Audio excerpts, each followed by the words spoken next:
శ్రీ రమణాశ్రమము అరుణాచల రమణుని నిలయము 1946 September 1. Shri Ramana భగవానులు చారిత్రాత్మక పుణ్యభూమి అయిన అరుణాచలముపై అడుగిడి 50 సంవత్సరములు పూర్తి అయిన దినము. దేశపు నలుమూలల నుంచి భక్తులు వారి కొరకు వచ్చియున్నారు. ఆయన తమ తీవ్ర ధ్యాన వైరాగ్యములచే అనితర సాధ్యము అమోఘము అయిన సుజ్ఞానమును పావిత్ర్యమును పొందియున్నవారు. వారు తమ మౌన సాన్నిధ్యము చేత శాంతిని క్రాంతిని ప్రసరిస్తూ అసంఖ్యాక భక్తులను సాధకులను ఆకర్షించుచున్నారు. క్లిష్టకాలములో నివసించిన మహనీయమూర్తి వీరు.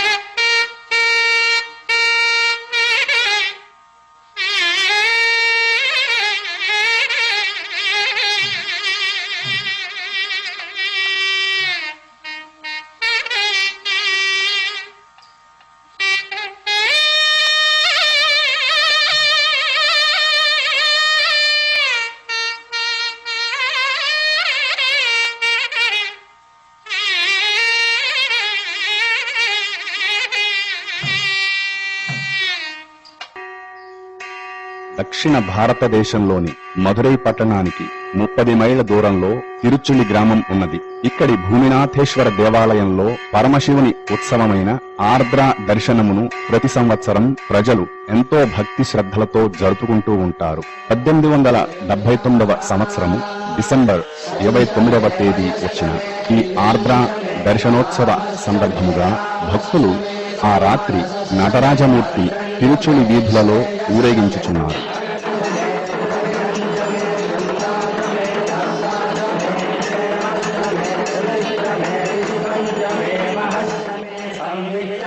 ఊరేగింపు ముగిసి రాత్రి 1 గంటకు స్వామిని ఆలయములోనికి తీసుకొని వెళ్ళుచుండగా ప్రాకారము వెలుపల ఒక ఇంటి నుండి అప్పుడే పుట్టిన ఓ పసిబిడ్డ రోదన వినిపించింది. ఆ బిడ్డయే వెంకటరామన్, తరువాతి కాలములో ప్రపంచ ప్రఖ్యాతిగాంచిన భగవాన్ శ్రీ రమణ మహర్షి.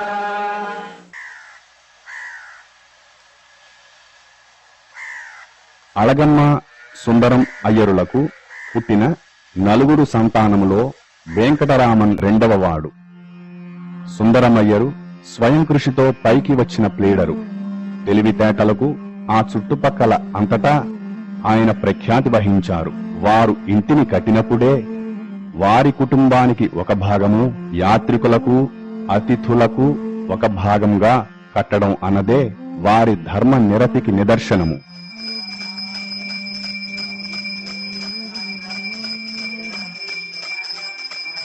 నేడు ఆ ఇల్లు నిత్య పూజలకు నిలయమై ఒక దేవాలయంగా తరచు యాత్రికులచే దర్శింపబడుతోంది.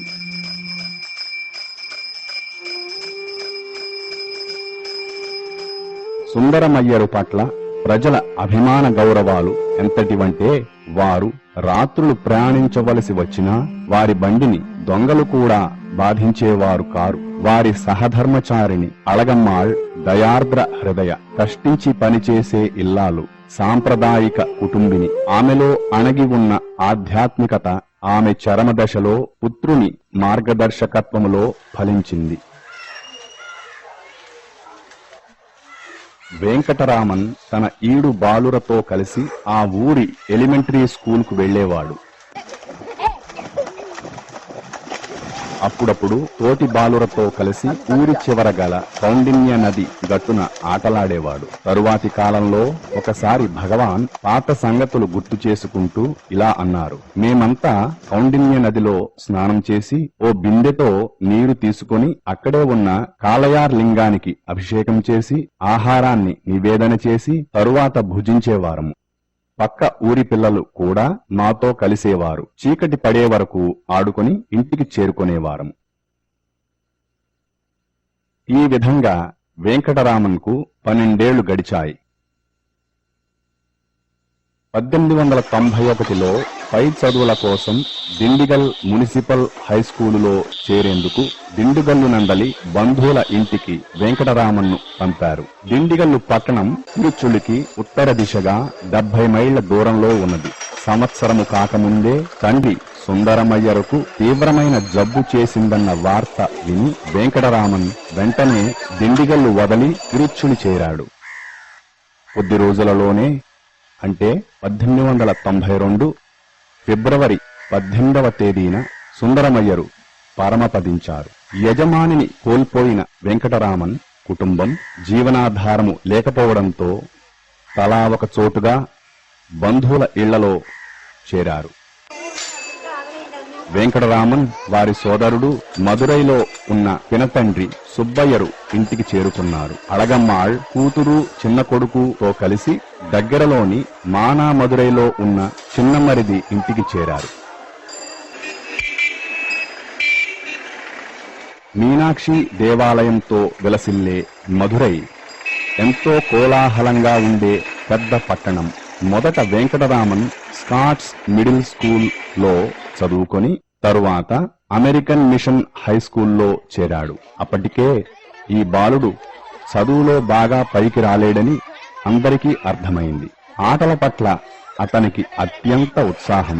చదువంటే పరమ నిర్లక్ష్యమే కాని అతనికి కల అద్భుత జ్ఞాపక శక్తి అతని పెద్దలకు ఒక విధమైన ఊరటను కలిగించేది. ఇప్పటి వరకు వెంకటరామన్ జీవితానికి ఒక అర్థమో లక్ష్యమో లేదు. వైఘానదిలో ఈతలు కొట్టడం, ఆటల పోటీలలో పాల్గొనడమే ఎంతో ఇష్టమైన పనులుగా ఉన్నాయి. మంచి ఆరోగ్యం, బలం కలిగి ఉండడం వల్ల అందరిలోనూ అతనిదే పైచేయి. వెంకటరామన్ యొక్క అసాధారణమైన లక్ష్యానికి అనుగుణమైన మొట్టమొదటి సూచన అతని 16వ జన్మదినానికి కొంత ముందుగా 1895 నవంబరులో జరిగింది. తన బంధువు ఒకరిని వెంకటరామన్ ఎక్కడి నుంచి వస్తున్నారు అని అడిగాడు. అందుకు అరుణాచలం నుంచి అని సమాధానం. అరుణాచలం అన్న పదం వెంకటరామన్ను దిగ్భ్రాంతుణ్ణి చేసింది. అరుణాచలం అంటే ఎంతో పవిత్రమైనదని మాత్రము అతనికి తెలుసు. కాని ఎవరైనా అక్కడికి నిజంగా వెళ్లగలరు అనేది మాత్రం అసాధ్యం అనుకునేవాడు. రెండవ సూచన త్వరలోనే కనపడినది. వెంకటరామన్ పినతండ్రి 63 నాయనమార్ల చరిత్రలను తెలిపే పెరియ పురాణము అన్న గ్రంథమును ఇంటికి తెచ్చారు. ఆ గ్రంథమును చదివిన వెంకటరామన్కు భగవంతుని కొరకు ఎవరికైనా ఇంత శ్రద్ధ, విశ్వాసము ఉండునా అని ఆశ్చర్యము కలిగింది. ఆ త్యాగమయ జీవిత గాథలు వెంకటరామన్ మనసులో బాగా నాటుకుని తాను కూడా వారి వలనే కావాలన్న తీవ్ర కోరికను ప్రేరేపించాయి. కొద్ది నెలల తరువాత ఆ కోరిక పరాకాష్ఠనందుకున్నది. హఠాత్తుగా అతని జీవితంలో పెద్ద మార్పు సంభవించినది. వెంకటరామన్ ఒకరోజు మధురైలో పినతండ్రి ఇంటి మేడ మీది గదిలో ఉండగా అతనిని తీవ్రమైన మరణ భయం ఆవహించినది. ఆరోగ్యం బాగానే ఉన్నది. అంత భయ తీవ్రతలోనూ అతను ఎవరి సహాయమును అర్థించకుండా నేను మరణించబోతున్నాను అని అనుకున్నాడు. ఊహించని ఈ హఠాత్ పరిణామము అతనిని అంతర్ముఖుణ్ణి చేసినది. మరణమంటే ఏమిటి? చనిపోవునది ఏది? చనిపోయేది ఈ శరీరమేనా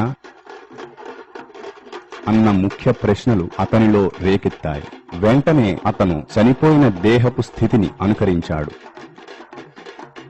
ఆ భావ తీవ్రత వలన నిజంగానే అతనికి కాళ్లు కట్టెవారి, పెదవులు బిగిసి, కన్నులు మూతబడి, శ్వాస నిలిచిపోయింది. శరీరం శ్మశానానికి కొనిపోబడి కాల్చివేయబడుతుంది. కాని శరీరానికి భిన్నమైన నన్ను మరణము స్పృశించలేదు. అమరమైన ఆత్మనే నేను అన్న సత్యం అతనిలో స్ఫుటంగా స్ఫురించింది.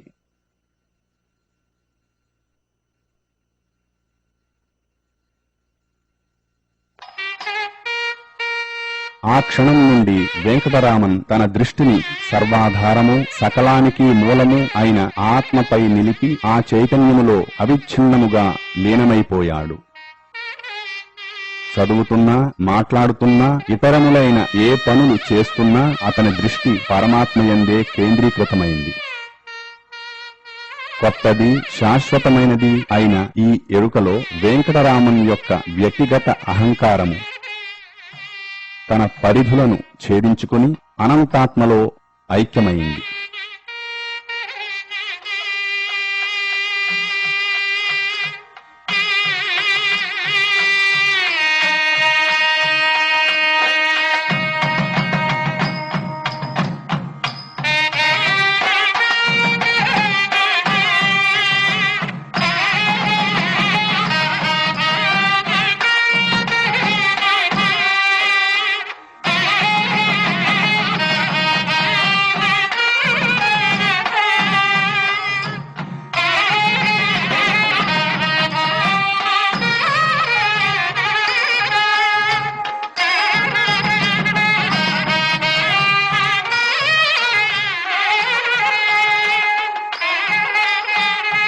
ఈ కొత్త అనుభూతి అతని జీవితాన్ని, ఆసక్తులను హఠాత్తుగా మార్చివేసింది.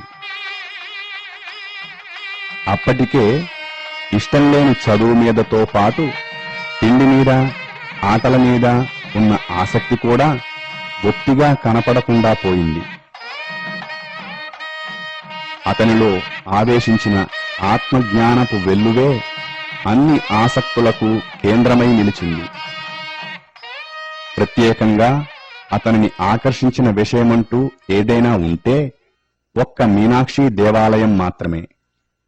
ప్రతి సాయంత్రం ఆ గుడికి ఒంటరిగా వెళ్లి సుందర శివుని ముందరనో, మీనాక్షీదేవి ఎదుటనో, నటరాజస్వామి వద్దనో, నాయనార్ల సన్నిధినో భావోద్వేగములో మునిగి గంటల తరబడి ఉండిపోయేవాడు. వెంకటరామన్కు జ్ఞానోదయము కలిగిన సుమారు 2 నెలలకు అనగా 1896 ఆగస్టు 29వ తేదీన అతని జీవితంలో అత్యంత క్లిష్టమైన పరిస్థితి ఏర్పడింది. ఇంగ్లీషు గ్రామరు పాఠం రాద్దామని అతను ఎంతో ప్రయత్నించసాగాడు. కాని ఈ చదువు యొక్క నిష్ఫలత్వం ఒక్కసారిగా గ్రహించిన అతడు కాగితాలను విసురుగా తోసివేసి పద్మాసనస్థుడై ధ్యానములో లీనమయ్యాడు. వెంకటరామన్ ఎదురుగా కూర్చొని దీనినంతా గమనిస్తున్న అతని అన్న, ఇటువంటి వాడికి ఇవన్నీ ఎందుకో అన్నాడు. కొంతకాలంగా వెంకటరామన్ స్థితిని, చేష్టలను గమనిస్తున్న అతని అన్న సాధువులాగా, సన్యాసిలాగా బ్రతుకుదల్చుకున్న వానికి ఈ చదువు సంధ్యలు ఎందుకో అని అర్థం వచ్చేలా చిరాకుపడ్డాడు. ఈ మాటలలోని సత్యం వెంకటరామన్కు బోధపడి ఎక్కడికి వెళ్లనా అన్న ఆలోచన కలుగగానే అరుణాచలం అని స్ఫురించింది. తనకు స్పెషల్ క్లాసు ఉన్నది, తాను వెళ్లుతున్నాను అని అన్నతో చెప్పగా అన్న క్రింద పెట్టెలో 5 రూపాయలు తీసుకుని నా కాలేజ్ ఫీజు కట్టేసి వెళ్ళు అని చెప్పాడు. అనుకోకుండా ప్రయాణానికి అన్నగారే ధన సహాయం చేసినట్లయింది. వెంకటరామన్ పిన్ని వడ్డించగా అన్నం తిని ఒక జాబు వ్రాసి కనపడునట్లు పెట్టి బయలుదేరాడు. పాత రైల్వే మ్యాప్ను చూసి తిరువణ్ణామలైకి దగ్గరనున్న స్టేషను దిండివనంగా గుర్తుంచుకున్నాడు. అప్పుడతనికి తిరువణ్ణామలైకి రైల్వే లైను వేసినట్లు తెలియదు. వెంకటరామన్ ఇల్లు విడిచింది తన తండ్రిని వెతకడానికే కాని స్కూలుకెళ్లడానికి కాదు, అన్న ఫీజు కట్టడానికి కాదు. అతడు చీటిలో వ్రాసినది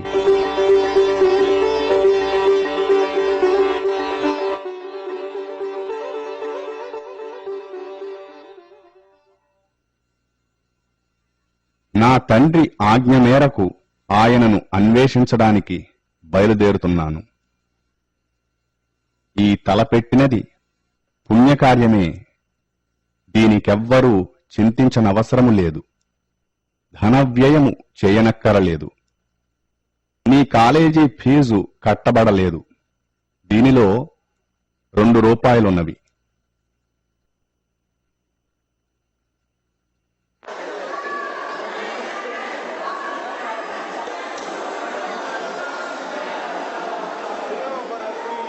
రైలు స్టేషను చేరి టిక్కటు ధరల పట్టీలో దిండివనానికి ధర చూసి తెలుసుకున్నాడు. మధ్యాహ్నం బయలుదేరాల్సిన రైలుకు ఇప్పటికే ఆలస్యమైనదని అనుకున్న వెంకటరామన్ దిండివనానికి క్రిందుగా తిరువణ్ణామలై స్టేషను ఉన్నదన్న విషయమునే గమనించలేదు. త్వరగా టిక్కెట్టు కొని ప్లాట్ఫారం మీదకు వెళ్లి రైలు ఇంకా రాలేదని తెలుసుకుని ఊపిరి పీల్చుకున్నాడు. రైల్లో వెంకటరామన్ తోటి ప్రయాణికులతో మాట్లాడకుండా ఆత్మానందంలో మునిగిపోయాడు. కొన్ని ఊర్లు దాటాక ఒక ముస్లిం మౌల్వీ ఎక్కడికి వెడుతున్నావు అని వెంకటరామన్ను పలకరించాడు. అతనితోటి ఆ మాటల సందర్భంలో వెంకటరామన్ విల్లుపురం స్టేషన్లో దిగి రైలు మారి తిరువణ్ణామలై చేరవచ్చును అని గ్రహించాడు.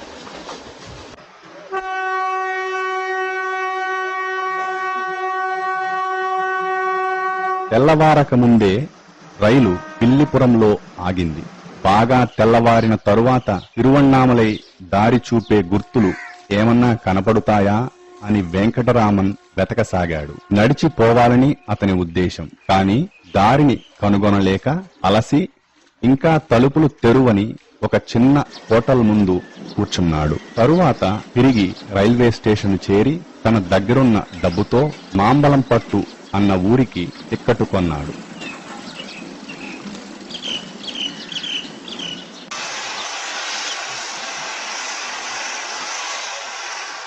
రైలు మధ్యాహ్నానికి మాంబలంపట్టు చేరింది.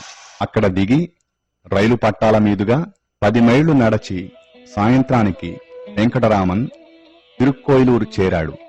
ఎదురుగా పెద్ద బండ మీద కట్టబడిన ప్రసిద్ధమైన అరయని నల్లూర్ దేవాలయం కనిపించింది.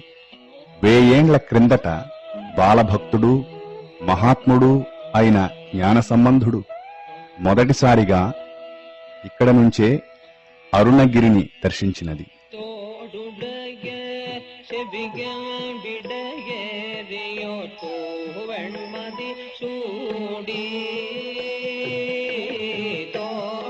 వెంకటరామన్ దేవాలయమును చేరినప్పుడే సాయంత్రపు పూజ కోసం పూజారి దేవాలయమును తెరిచాడు.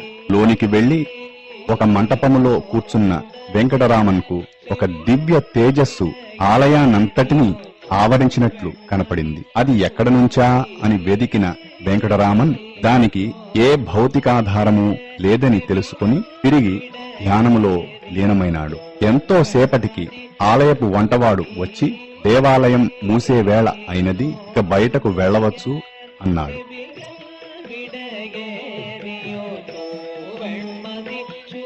ఆకలి అలసటలతో ఉన్న వెంకటరామన్ కొంత భోజనమును ఉండటానికి అవకాశమును కలిగించమని అతనిని అడిగినాడు. ఆ రెండూ ఇక్కడ లభించవని, నదికి అవతల ఉన్న కీలూరు దేవాలయానికి వారితో కలిసి వస్తే అక్కడ పూజ తర్వాత ప్రసాదం దొరకవచ్చునని చెప్పాడు. కీలూరు దేవాలయం చేరి అక్కడ కూర్చున్న వెంటనే వెంకటరామన్ తిరిగి ధ్యానంలో మునిగిపోయాడు.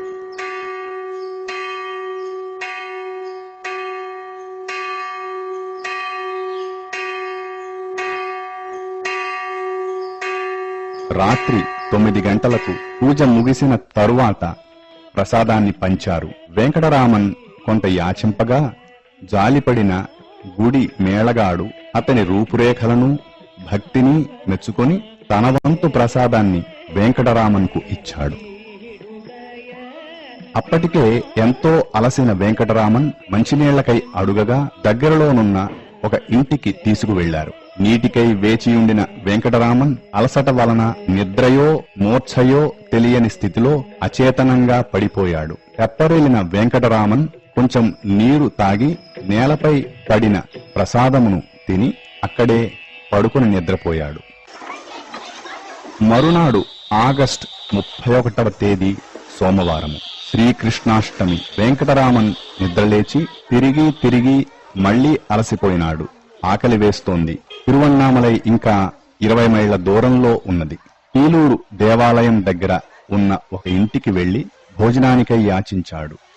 ఆ ఇంటి యజమాని ముత్తుకృష్ణ భాగవతార్. వారి సోదరి ఆ పిల్లవాని తేజస్సును చూచి, ఈ పుణ్యదినం నాటి ఉదయమే ఇటువంటి బిడ్డడు కనపడినందుకు ఎంతో సంతోషంతో ఆదరించి అన్నం పెట్టింది. వెంకటరామన్కు తన చెవినున్న 20 రూపాయల విలువ కల పెంపుల పోగులు గుర్తుకు వచ్చి వాటిని ముత్తుకృష్ణ భాగవతార్ వద్ద కుదువపెట్టి 4 రూపాయలు తీసుకున్నాడు. ఆ 4 రూపాయలు తిరువణ్ణామలై చేరడానికి సరిపోతాయని అతని అంచనా.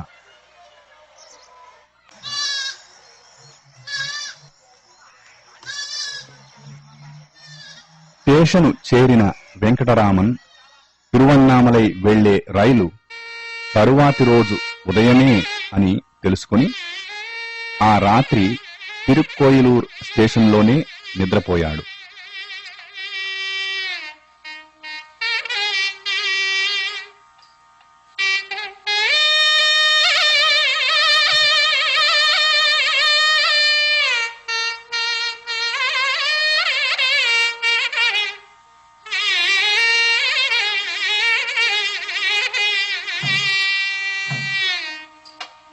మరునాడు 1896 సెప్టెంబర్ 1 ఉదయం, అంటే ఇల్లు వదిలిన 3 రోజులకు వెంకటరామన్ తిరువణ్ణామలై చేరుకొన్నాడు.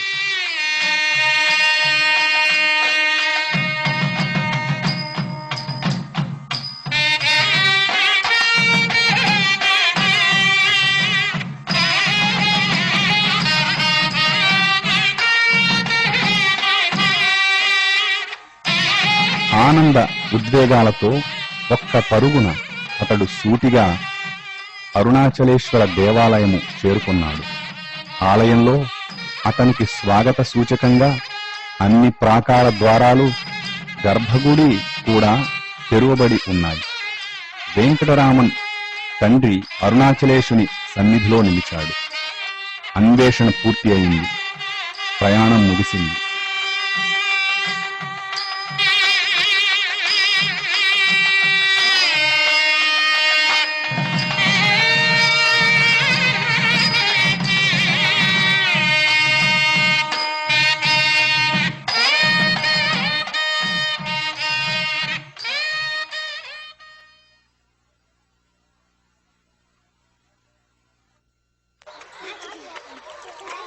దేవాలయాన్ని వదలి వెంకటరామన్ తిరువణ్ణామలై పట్టణంలో సంచరిస్తూ అయ్యంకుళం అన్న కోనేరు వద్దకు చేరి చేతనున్న వస్తువులతో సహా చిల్లర 3.5 రూపాయలు కూడా ఆ కోనేరులో విసిరివేశాడు. అతడు ధనాన్ని ముట్టడం అదే ఆఖరుసారి. పట్టుకున్న ధోవతిని చించి ఒక ముక్కను కౌపీనముగా ధరించి మిగిలిన బట్టను ఆ కోనేట్లో విసిరివేశాడు. వైరాగ్య భావనతో ఈ బాలుడు చేస్తున్న పనులను అక్కడే ఉండి గమనిస్తున్న ఒకతను ఓ మంగళవాణి దగ్గరకు వెళ్లి ఆ జుట్టు కూడా తీయించుకోరాదు అని హాస్యాలాడాడు. అట్లే వెంకటరామన్ తలనీలాలు తీయించుకున్నాడు.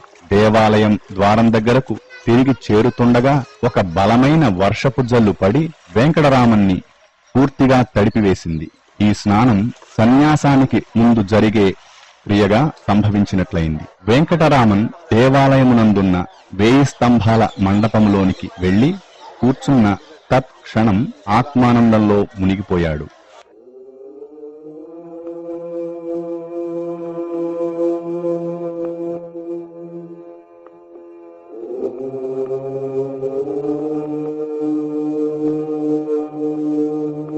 అహోరాత్రులు ఆనంద సాగరంలో కదలకుండా కూర్చున్నాడు.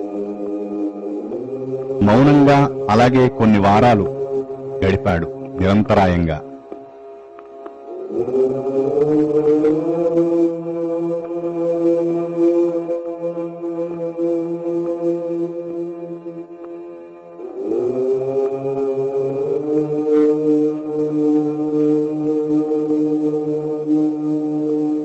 కొన్ని ఏండ్ల క్రిందట శేషాద్రి స్వామి అనే మహాత్ముడు తిరువణ్ణామలై వచ్చి స్థిరపడ్డారు. అప్పటికే బ్రాహ్మణ స్వామిగా వ్యవహరింపబడుచున్న వెంకటరామన్ యొక్క యోగక్షేమములను వారు చూడసాగారు. తమ ఈడువాడే అయిన ఇంకొక పిల్లవాడు ఇట్లా తపస్సు చేయడం చూసిన బాలురు కొందరు వెంకటరామన్పై రాళ్లు రప్పలు విసరసాగారు. వారిని ఆపడం శేషాద్రి స్వామికి సాధ్యం కాలేదు. ఈ అనవసర అలజడిని గుర్తించిన బ్రాహ్మణస్వామి 1000 కాళ్ల మంటపములోనే భూగృహములాగా ఉన్న పాతాళ లింగమునకు వెనుక కూర్చుని ఆత్మానందమునందు నిమగ్నమైనాడు.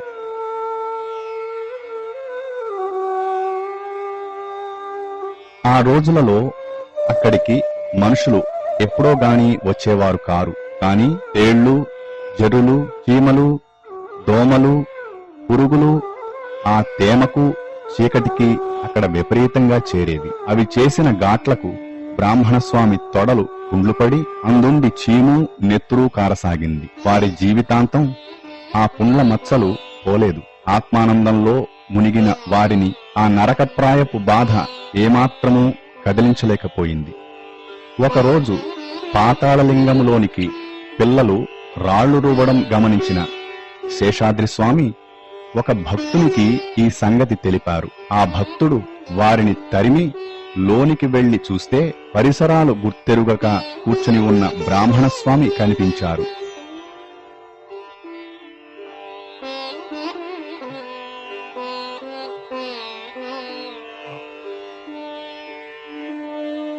ఆ భక్తుడు ఎంతో బాధపడి స్వామిని మోయించి తీసుకుని వచ్చి ప్రక్కనే ఉన్న సుబ్రహ్మణ్య స్వామి గుడిలో కూర్చోపెట్టించారు. తరువాత ఒక మౌన స్వామి బ్రాహ్మణ స్వామి బాగోగులు చూసుకునేవారు. ఆహారమేదన్నా వచ్చినప్పుడు బ్రాహ్మణ స్వామి లక్ష్య పెట్టకుంటే బలవంతంగా నోట్లో పెట్టి తినిపించేవారు. కొన్ని వారాల పాటు తన కౌపీనమును కూడా బ్రాహ్మణస్వామి పట్టించుకోలేదు. 2 వారాల తరువాత ఆలయ పూదోటలోనికి, ఆ పైన కొన్ని రోజులు వాహనాల మంటపములోనికి, ఆ తరువాత ప్రాకారం పక్కనున్న ఒక చెట్టు క్రిందకు స్థానాన్ని మార్చారు. ఈ విధంగా పెద్ద గుడిలో బాహ్యస్మృతిని మరచి ఆనంద పారవశ్య స్థితిలో 6 నెలలు బ్రాహ్మణస్వామి గడిపారు. ఆ స్థితిలో అప్పుడప్పుడు తమ దేహం తమకు తెలియకనే కూర్చున్న స్థానమునందు కాక ఇంకొక చోటున ఉన్నట్లు స్వామి గుర్తించేవారు.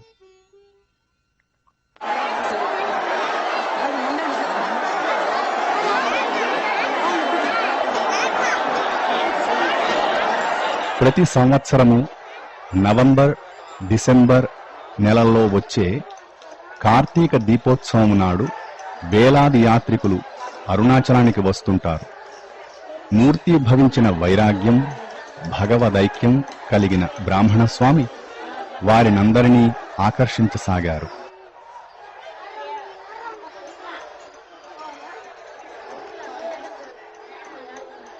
స్వామిని కనిపెట్టుకొని ఉంటున్న ఒక సాధువు యాత్రికుల వల్ల కలిగే ఈ ఉపద్రవము నుంచి వారిని కాపాడడానికి ఎంత ప్రయత్నించినా సాధ్యం కాలేదు. ఈ గొడవ ఎంతకీ తగ్గకపోవడంతో స్వామి దేవాలయాన్ని వదలి ఊరి చివర ఉన్న గురుమూర్తం అనే ఆలయమునకు మారితే బాగుంటుంది అని ఇంకొకరు చేసిన సూచనను స్వామి అంగీకరించారు.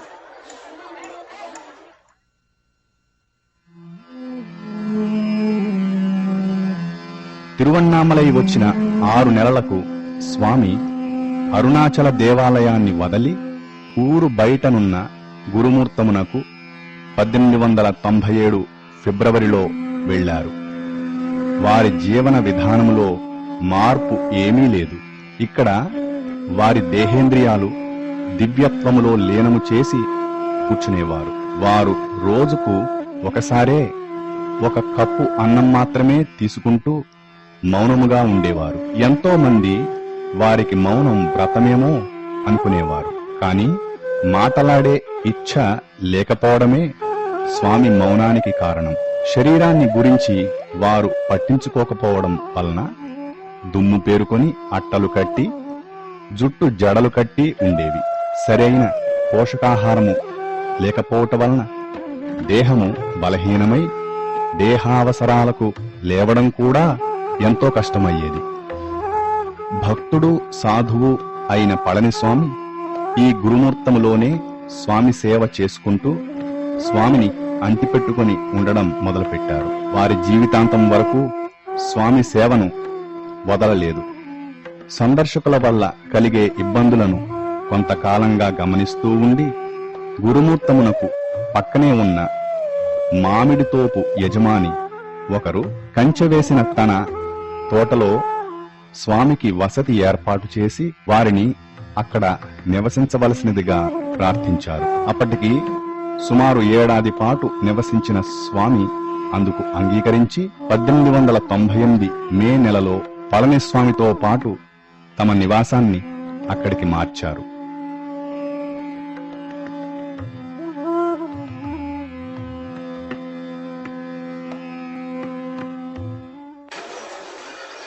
ఆ సమయంలో మధురైలో వెంకటరామన్ పినతండ్రి గతించారు. వారి అంత్యక్రియల సమయంలో ఆ దుఃఖపూరిత కుటుంబానికి వెంకటరామన్ ఒక గొప్ప స్వామిగా పేరు గడించి తిరువణ్ణామలైలో ఉన్నారన్న వార్త చేరింది. వెంకటరామన్ తల్లి అళగమ్మ ఆతృతతో తన ఆఖరు మరిది నెల్లియప్ప అయ్యర్ను తిరువణ్ణామలై వెళ్లి తన కొడుకును వెంట పెట్టుకుని రమ్మని పంపింది.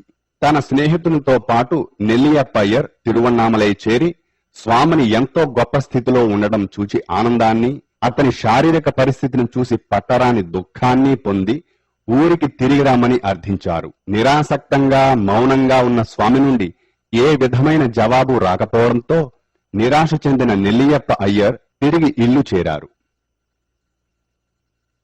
ఏ అలజడి లేకుండా మామిడి తోపులో 6 నెలల కాలం గడిచింది. తరువాత స్వామి ఏకాంతముగా మౌనముగా ఉంటూ ఊడిలో భిక్ష తీసుకుని బ్రతకాలని సంకల్పించారు. అక్కడి నుంచి అరుణగిరినాథుని దేవాలయంలోనికి చేరారు. పరిచారకులైన పళనిస్వామి స్వామిని వదిలి ఉండలేక వారితో కలిసి ఉండేవారు. 1 నెల తరువాత అక్కడి నుండి అరుణాచలేశ్వరుని దేవాలయంలో మరి1 నెల గడిపి అరుణగిరి తూర్పు చర్యపై పవలకుండు మీద గల దేవాలయంలో స్థిరపడి యథాప్రకారం ఆత్మధ్యానంలో లీనమయ్యారు. కొంతకాలం తర్వాత 1898 చివర అళగమ్మ కొడుకును కలిసినది ఇక్కడే.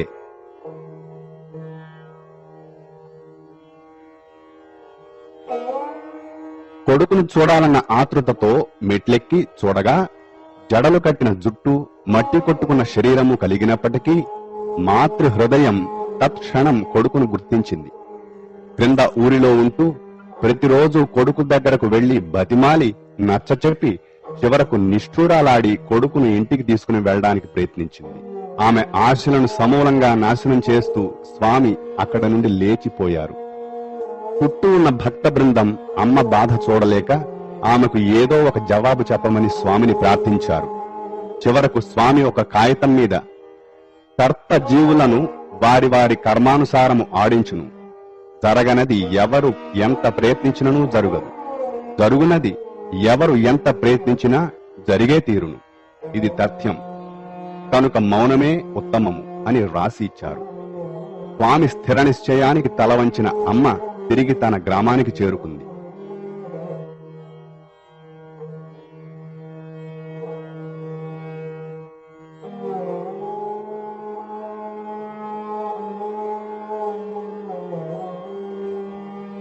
తల్లి వెళ్లిన కొంతకాలానికి స్వామి కొండ మీద ఉన్న కొన్ని గుహలలో తమ నివాసమును మార్చుతూ ఉన్నారు.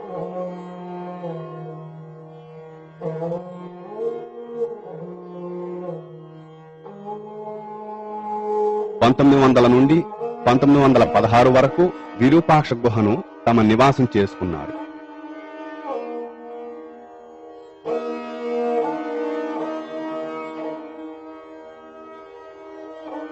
తరువాత 1922 వరకు స్కందాశ్రమంలో గడిపారు.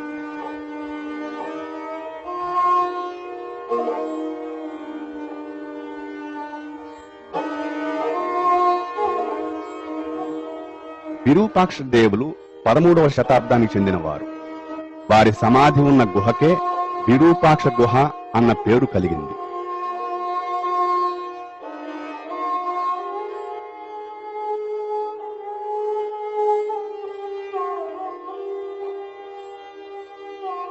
ఎండకాలమునందు ఆ గుహ పక్కనున్న సెలయేరు ఎండిపోయి గుహలో వేడి భరింపరానిదిగా ఉండడం వల్ల స్వామివారు శిష్యులు కలిసి దగ్గరలోనే ఉండి నిరంతరము నీరు కలిగి చల్లగా ఉన్న మామిడి గుహకు వెళ్లేవారు.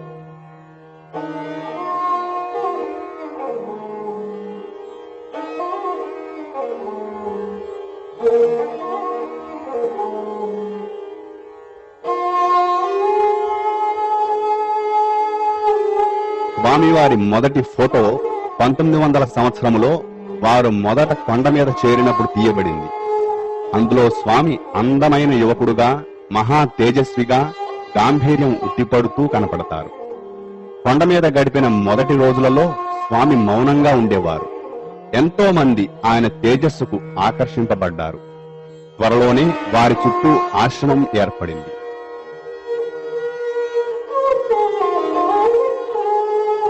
ఎప్పుడైనా భక్తుల ప్రశ్నలకు వివరాలు, భక్తులకు ఉపదేశములు స్వామి కాగితంపై వ్రాసి ఇస్తూ ఉండేవారు. భక్తులకు శిక్షణ ఇవ్వడములో స్వామివారి మౌనము ఏ విధంగానూ అడ్డుకాలేదు. మౌనోపదేశమే శక్తివంతమైనది. అలజడిగా ఉన్న భక్తుల మనసులు స్వామి సన్నిధిలో శాంతించేవి. ఎంతో కాలముగా ఆశించిన ఆధ్యాత్మిక అనుభూతులు భక్తులకు అప్రయత్నంగా స్వామి సన్నిధిలో కలిగేవి. భక్తుల హృదయాలను సమూలంగా మార్చివేయగల శక్తి వారి మౌనమునకు ఉండేది.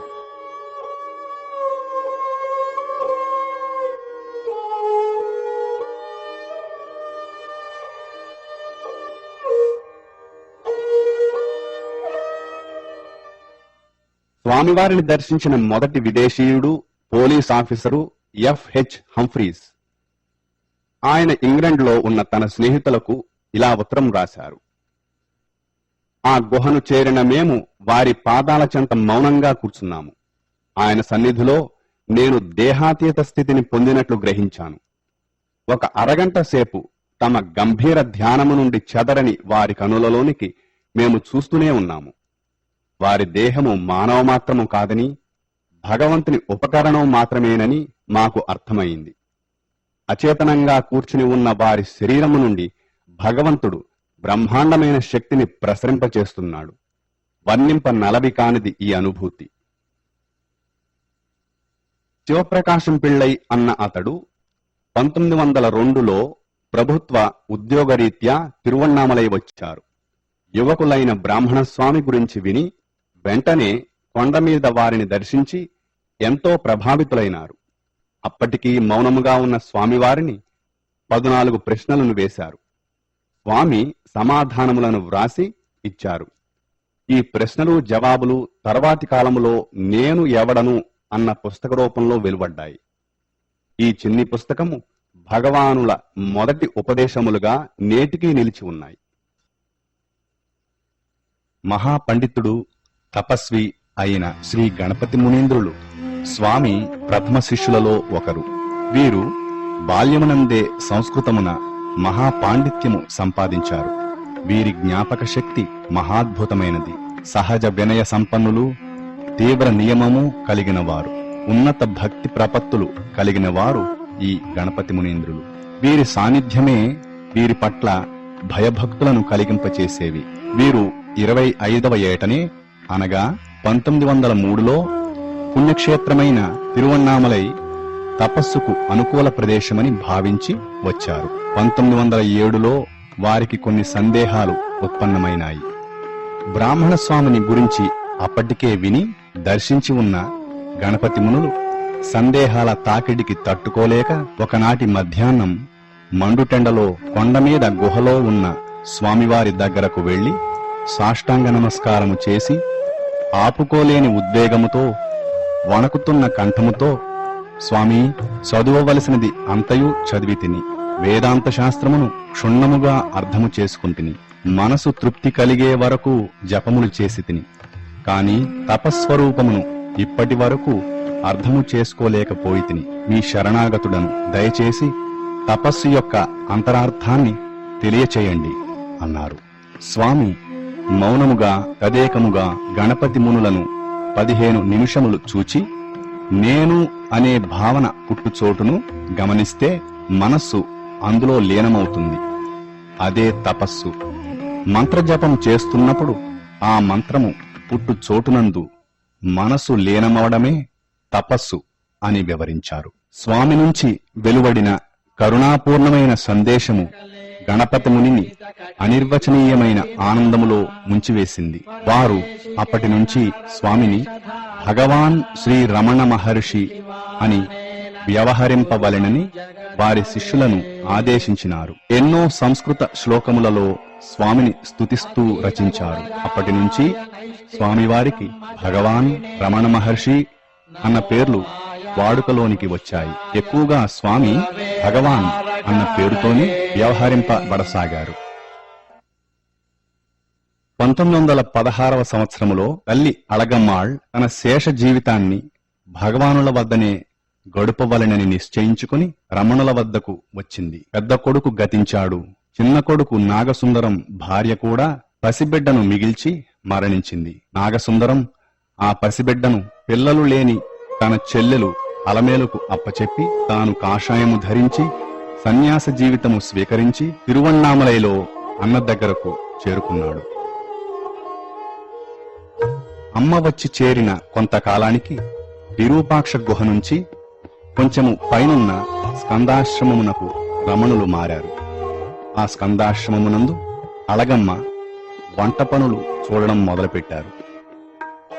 కొడుకును సాక్షాత్తు భగవంతునిగా భావించిన అళగమ్మ స్వామివారి నుండి ఆధ్యాత్మిక బోధలు, శిక్షణలు అందుకుంటూ ఉండినది.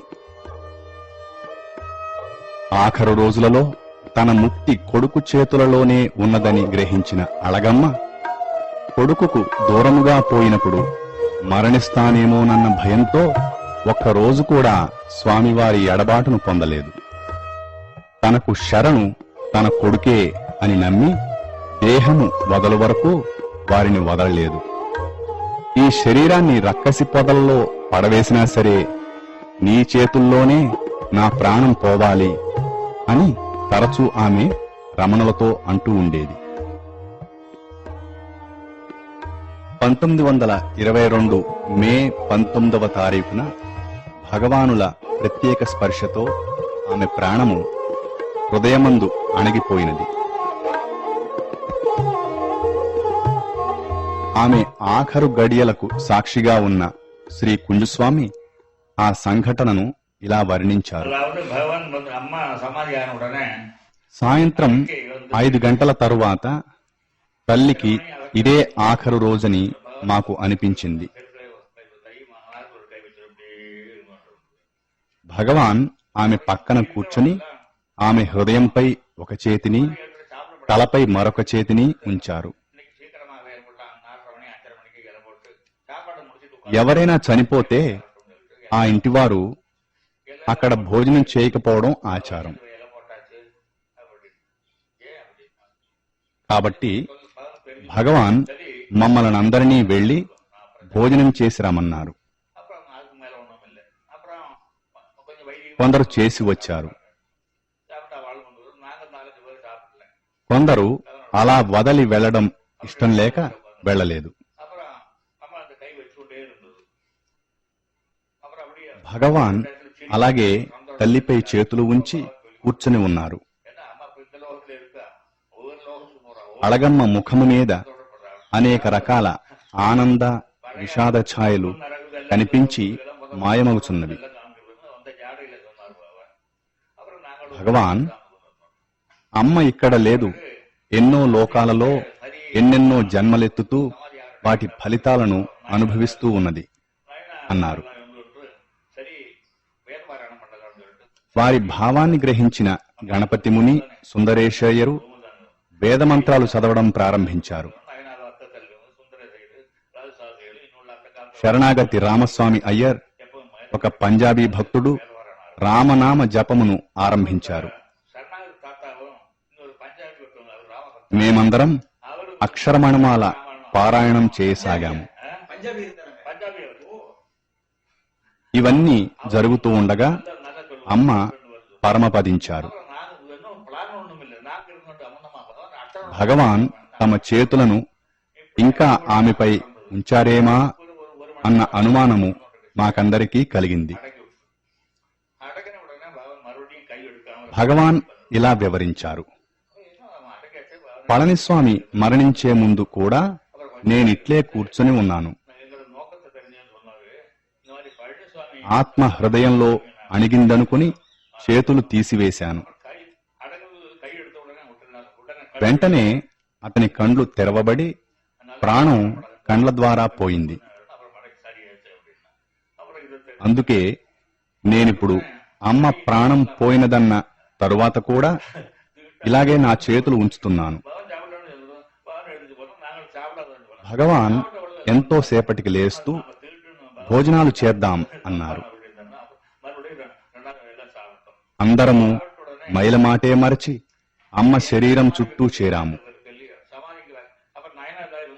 రమణగీతలో స్త్రీ మోక్షార్హత గురించిన ప్రశ్నకు మోక్షమన్నది ఒక వ్యక్తి భౌతిక శరీరంపై ఆధారపడలేదు అని భగవాన్ జవాబు. అళగమ్మ ముక్తిని చెందినందుకు మా అందరికీ ఎంతో ఆనందం కలిగింది. ఆమె దేహము సమాధి చేయబడినంత వరకు కాంతులీనుతూనే ఉన్నది. అమ్మ దేహం గిరికి దక్షిణమున కొండ కిందకు చేర్చబడినది. ఒక జ్ఞాని దేహానికి మరణానంతరం చేయవలసిన క్రియలన్నిటినీ చేసి అక్కడే సమాధి చేశారు. దానిపై ఓ చిన్న పర్ణశాల కట్టబడింది. స్కందాశ్రమం నుంచి రమణులు వచ్చి వెళుతూ ఉండేవారు. ఆమె చిన్న కొడుకు నాగసుందరం అక్కడే నివాసం ఏర్పరచుకున్నారు. కొన్నాళ్లకు మహర్షి కూడా అక్కడే స్థిరపడినారు. స్కందాశ్రమంలోని భక్తులు ఆయన వద్దకే చేరారు. భగవాన్ చుట్టూ ఆశ్రమం ఏర్పడినది. అదే నేటి శ్రీరమణాశ్రమం. మొదట అమ్మ సమాధిపై చిన్న పర్ణశాల ఉండి దేశ విదేశాల నుండి భక్తులు అధిక సంఖ్యలో రావడం వల్ల తల్లి సమాధి చుట్టూ భవనాలు వెలిశాయి. 40 అడుగుల పొడవు, 15 అడుగుల వెడల్పుతో ఓ హాలును భగవాన్ నివాసార్థమై కట్టారు. స్వామి ఏ విధమైన భోగములను అంగీకరించకపోయినా వారు పడుకునేందుకు ఒక బల్ల అమర్చబడినది. స్వామికి అదే 24 గంటలు నివాస స్థానమైంది.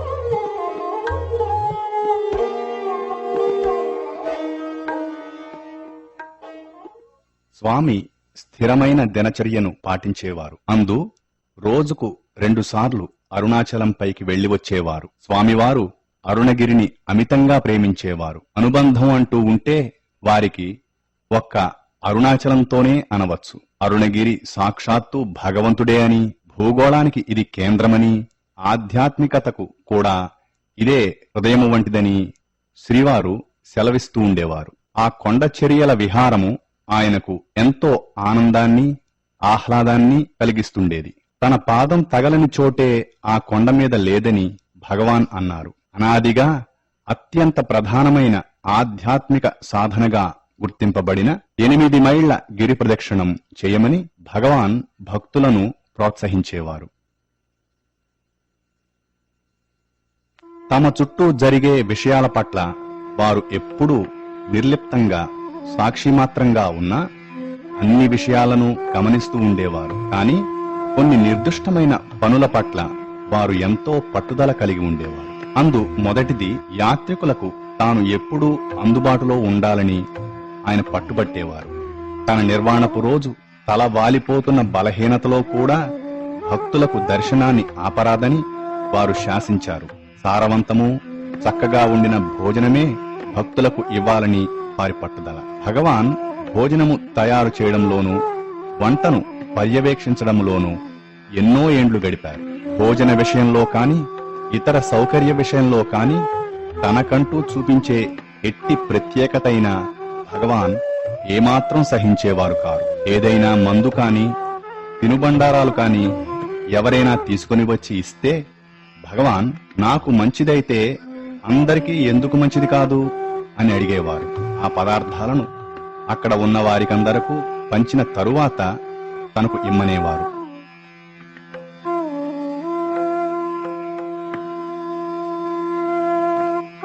ఆయన సన్నిధిలో జాతి, కుల, మత వివక్షత, రాజు, పేద, సన్యాసి, గృహస్థులకు భేదము ఉండేది కాదు. వారి సర్వ సమత్వ భావము మానవ పరిధిని దాటి జంతువులకు, వృక్షాలకు, క్రిమి కీటకాదుల వరకు వ్యాపించింది.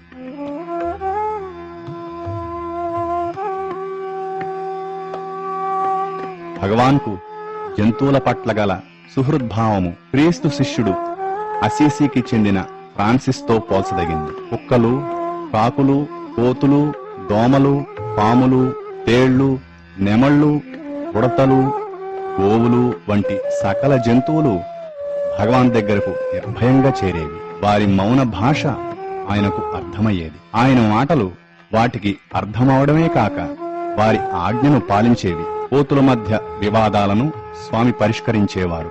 చిరుతలు, పాములతో వారు మాట్లాడుతూ ఉండేవారు. సమస్త జంతుజాలము వారి కరుణను చూరగొని ఆయనను తమ రక్షకులని గుర్తించి వారి సన్నిధిలో బుద్ధిగా మసులుకునేవి. అన్ని జీవులు సమానమేనని, రమణాశ్రమములో తన వద్దకు వచ్చే వాటికి సమాన ప్రతిపత్తిని ఇవ్వాలని వారనేవారు. ఆశ్రమ ప్రదేశము వాటిదేనని, మనమే వాటి స్థలాలను దురాక్రమణ చేశామని, వాటికే కనుక మాటలొస్తే అవి కూడా తమ హక్కు కోసం పోరాడేవని స్వామి అంటుండేవారు. ప్రతి జీవి, మనిషి నుండి క్రిమి కీటకాదుల వరకు అన్నీ అవినాశి అయిన పరమాత్ముని యొక్క అభివ్యక్తమే అని, జంతువులు కూడా ఆధ్యాత్మికంగా పురోగతిని సాధించగలవని, అరుదుగా అందుకొన్ని ముక్తిని కూడా పొందగలవని భగవానులనేవారు. ఇందుకు నిదర్శనం గోలక్ష్మి జీవితమే. గోలక్ష్మి భగవానుల పట్ల విచిత్రమైన భక్తిని ప్రదర్శించేది.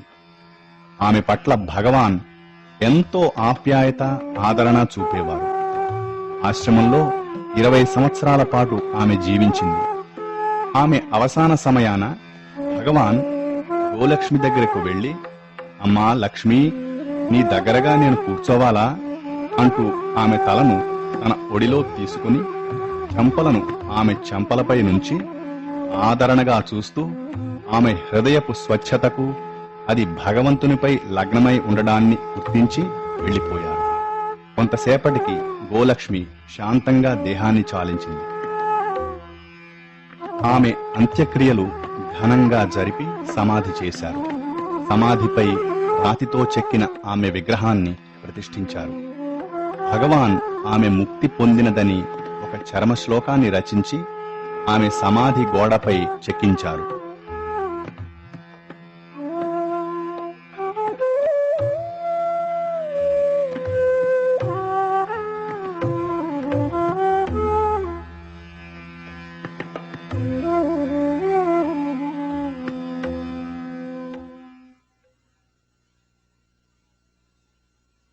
భగవాన్ ఎప్పుడూ ఎంతో శుచిగా శుభ్రముగా ఉండేవారు.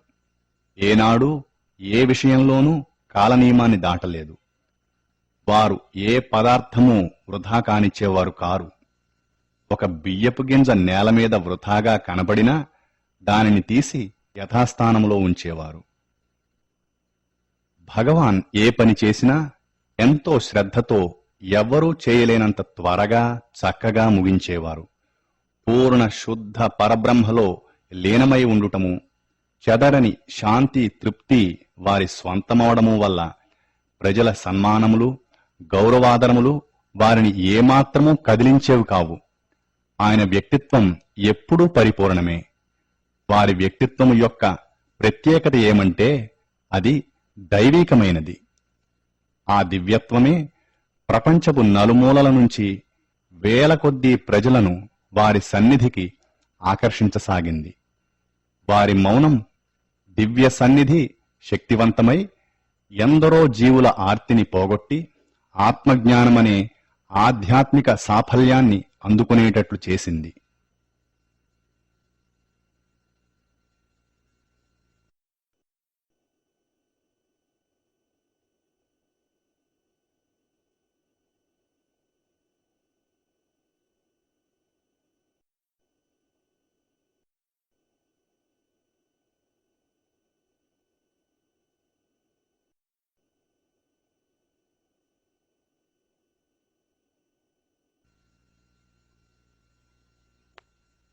అటువంటి వారిలో ఒకరు రాజపాళయం రమణీ అమ్మాళ్.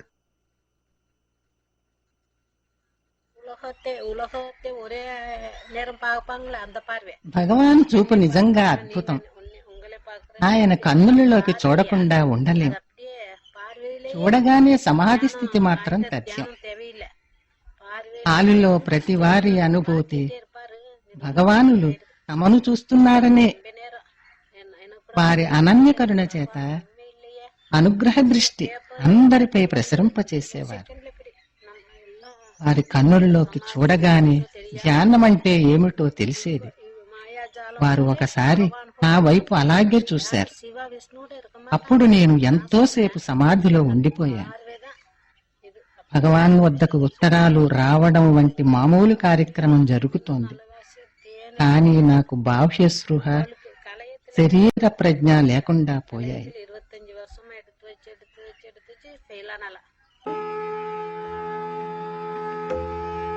ఆర్తితో వచ్చిన సాధకులపై భగవాన్ అనుగ్రహం పూర్తిగా ఉండేది. అది ఆయా సాధకులు మాత్రమే గ్రహించేవారు. ఎన్నో దివ్య దృశ్యాలు కలుగవచ్చు, నాదాలు వినబడవచ్చు, దూరదృష్టి దూర శ్రవణాదులు అనుభవంలోకి రావచ్చు, అదృశ్యత శూన్యతలో వస్తువును పుట్టించడం మొదలైనవి సాధించనవచ్చు.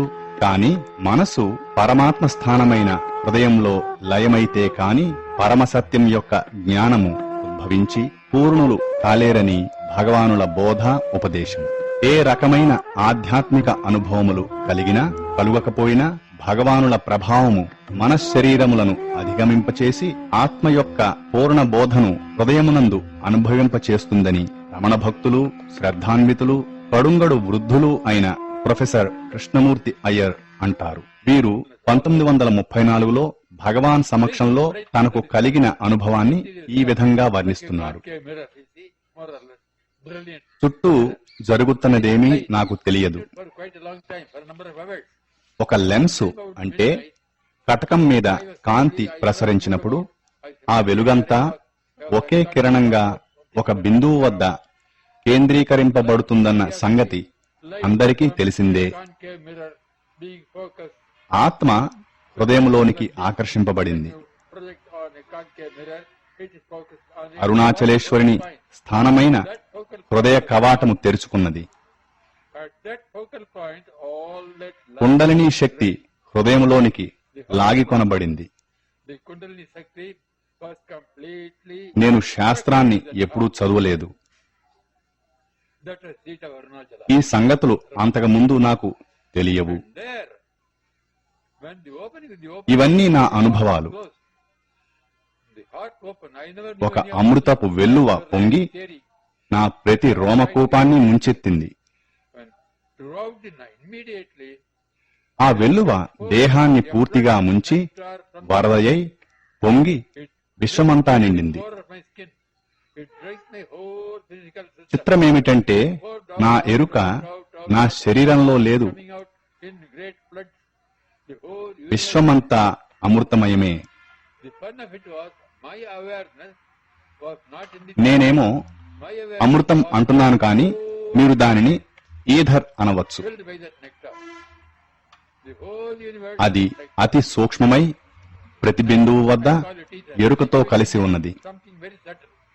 But alert with awareness. ఆ అమృత జలధిలో చరాచరములన్నీ మంచు పింజల వలె తేలుతున్నాయి. Living and non-living were simply like శరీరము snow అమృతతుల్యమైన విషయమే. in that ocean of nectar. ఆ విశ్వంలో ప్రతి బిందువు ఎరుకతో నిండిపోయింది. My body was the whole universe of nectar.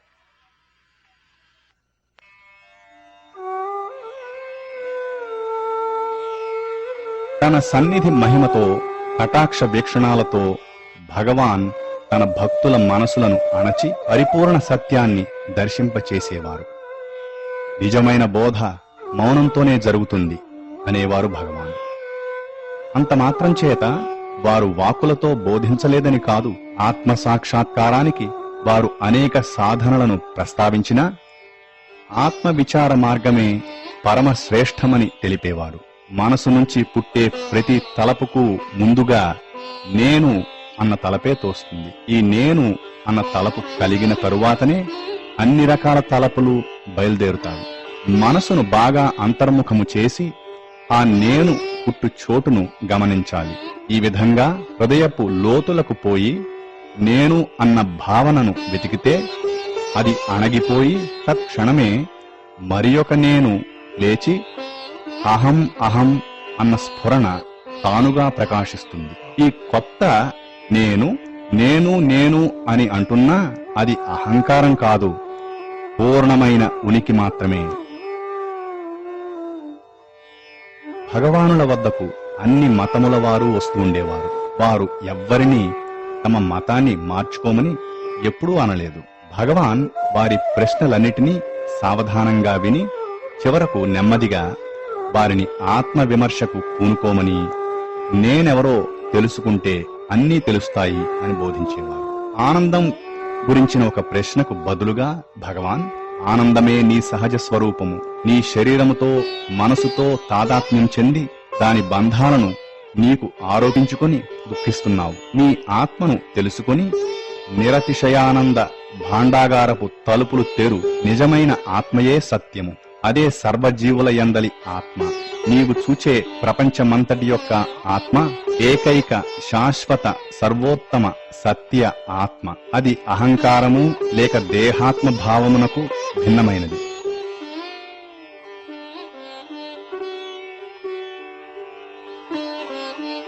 భగవాన్ ఎప్పుడూ ఎవరిని కుటుంబమును వదలమని కాని అరణ్యములకు వెళ్లమని కాని చెప్పేవారు కారు. నీ మనస్సే నీకు ప్రతిబంధకం. గృహంలో ఉన్నా అడవిలో ఉన్నా దీనిని జయించి తీరవలసిందే కదా. నీ విధులు నీ వ్యవహారాలు నీ ఆధ్యాత్మిక సాధనకు అడ్డుకారాదు. కర్మలను త్యజించడం అంటే కర్మలయందు సంగమును ఆసక్తిని కర్మఫల అపేక్షను వదలమని అర్థము. కర్తృత్వ భావత్యాగమే నిజమైన త్యాగము. భగవానుల బోధలను ఆచరించడానికి పూజాది కర్మలు ఏవీ అవసరము లేదు. ఆ బోధ సర్వమతముల పుట్టుక లయలకు ఏది మూలమో దానికి చేరుస్తుంది. స్త్రీలు కాని పురుషులు గాని ఏ విధమైన వర్ణాశ్రమ వివక్షతలు లేక ఎట్టి పరిస్థితులలో ఉన్నా భగవాన్ బోధలను అభ్యసించవచ్చును.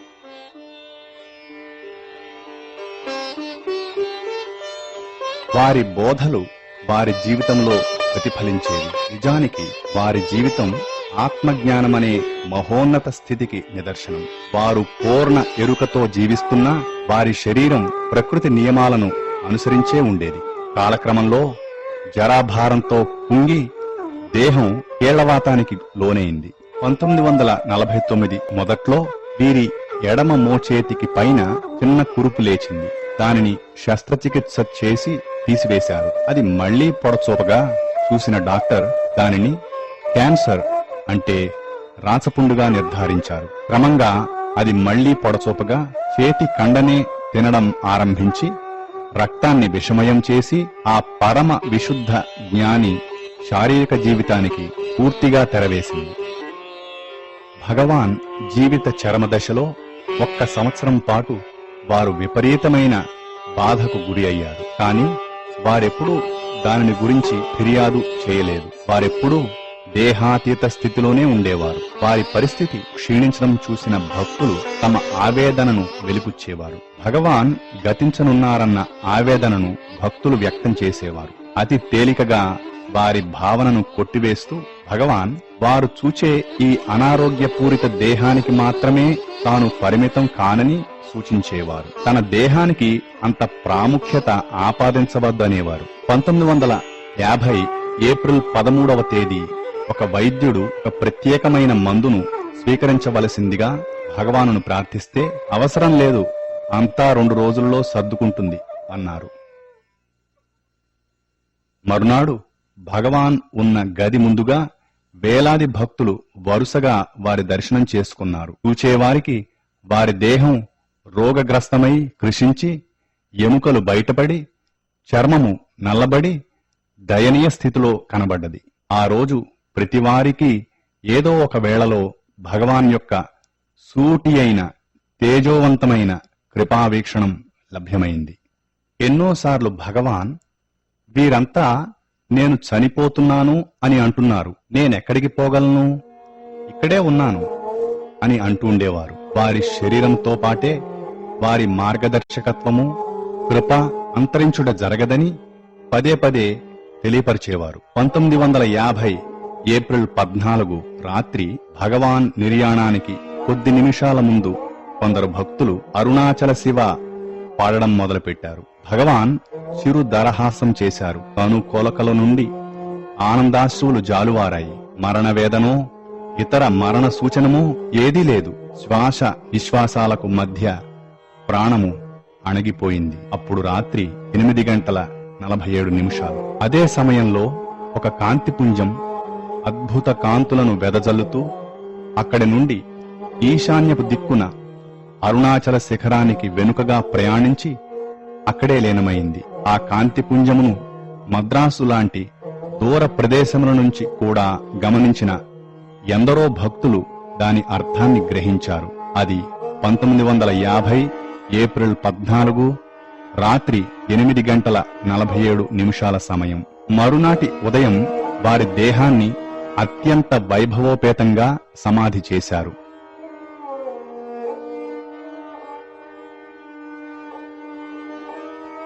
ఆ సమాధిపై ఒక లింగము ప్రతిష్ఠింపబడింది. ప్రజావాహిని మెల్లగా ఆ ప్రదేశము నుంచి కదలి వెళ్ళింది.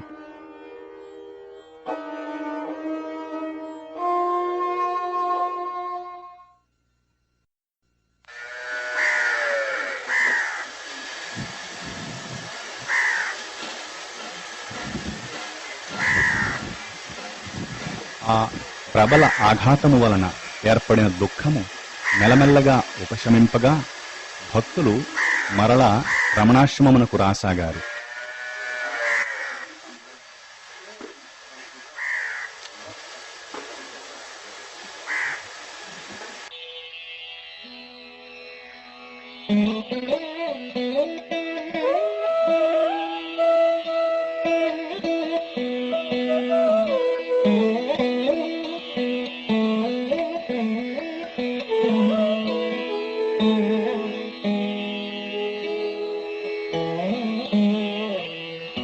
నేను చనిపోతానంటున్నారు, నేను ఎక్కడికి వెళ్ళగలను, ఇక్కడే ఉన్నాను అన్న భగవాన్ పలుకులు ఎంత సత్యమో భక్తులు త్వరలోనే తెలుసుకున్నారు. అప్పటికన్నా ఇప్పుడే రమణులు గురువై వారి హృదయములలో నుండి సాధకులను నిర్దిష్ట మార్గము వైపే దృష్టిని ఉంచగలిగేలా అనుగ్రహిస్తూ మార్గదర్శకులవుతున్నారు. ఎక్కడ ఉన్నప్పటికీ భక్తులు భగవానుల అనుగ్రహాన్ని, ఆదరణను, ఆలంబనమును అంతరంగములందే పొందుతున్నామని గ్రహించారు. అప్పటికంటే ఇప్పుడే భక్తులందరూ వారి అంతరంగ సన్నిధిని ప్రబలంగా అనుభవిస్తున్నారు.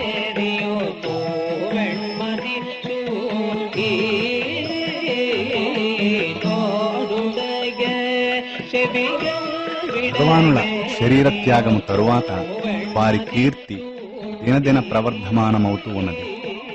కాలం గడిచే కొలది వేలాది ప్రజలు ఇప్పుడు రమణుల సమాధి వద్దకు వచ్చి వారి సన్నిధి ప్రభావాన్ని గుర్తిస్తున్నారు.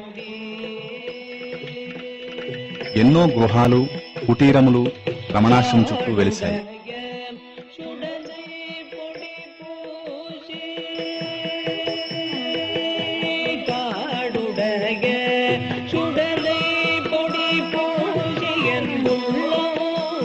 రమణుల తల్లి సమాధి మీద కట్టిన దేవాలయం ఒక ఆధ్యాత్మిక శక్తికి కేంద్రమై విలసిల్లుతూ ఉన్నది.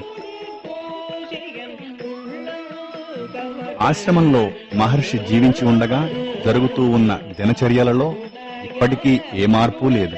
ప్రపంచపు నలుమూలల నుండి వచ్చే భక్తుల సంఖ్య ఎక్కువ కావడంతో ఆశ్రమం పెద్దదై తగిన సౌకర్యములను అందించగలుగుతున్నది. రమణులు వారి జీవితమును జీవించుచునే తమ శక్తిని ప్రసరింపచేయుచునే ప్రజలకు జీవితము అర్థవంతమైనదని, లక్ష్యపూరితమైనదని బోధించారు. చెడనిది, నిత్య సత్యము, అనిర్వచనీయమైన సౌందర్యము, పరమశాంతి, అనంత ఆనందము ప్రతి జీవి హృదయంలోనూ నిక్షిప్తమై ఉన్నదని భగవానులు తమ బోధల ద్వారా తెలియచేశారు. అదే సర్వాంతరాత్మ.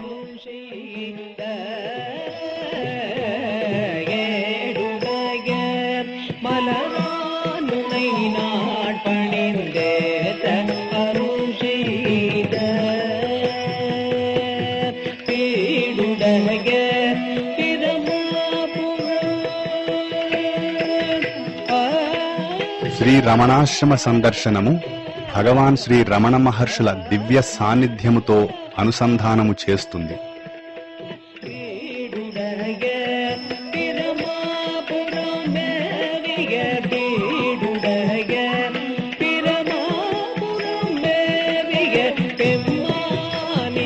ఆ సాన్నిధ్యము సర్వవ్యాపకము.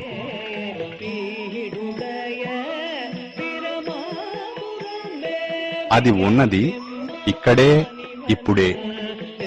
సర్వాంతరాత్మ.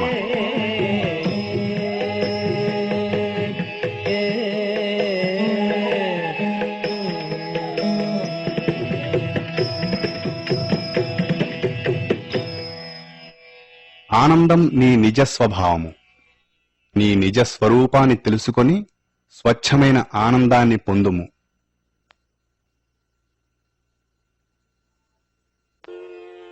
కరుణాపూర్ణ సుధాబ్ధి కరనికరముచే నిఖిలము కబళించెడి ఓ అరుణాచల పరమాత్మ, అరుణుడగుమ సువికసింప అంబుజమనమున్.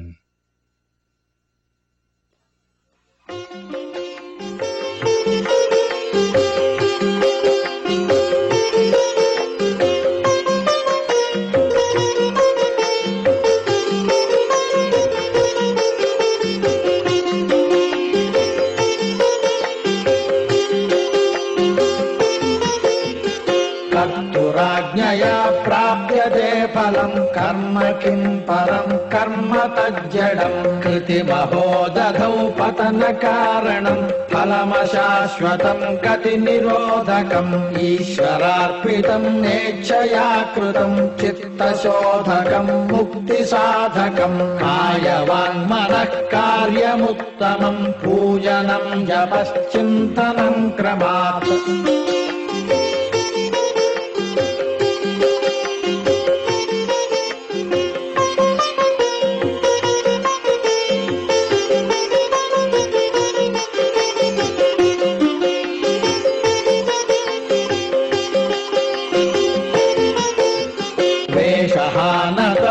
स्वात्मदर्शनम् ईशदर्शनम् स्वात्मरूपतः आत्मसंस्थितिः स्वात्मदर्शनम् आत्मनिर्भयादात्मनिष्ठता ज्ञानवर्जिता ज्ञानहीनचित् ज्ञानमस्ति किम् ज्ञातुमन्तरम् किम् स्वरूपमित्यात्मदर्शने अव्यया भवा पूर्णचित्सुखम्